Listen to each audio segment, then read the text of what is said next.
Assalamu alaikum cemaat. Na ayır kaç bir türüne. Umar damlağır mağaltırına. Kimdiki?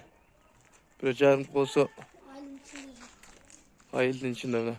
Taş köçüde turgan ken. Alıp geçsin kimlik olsa da.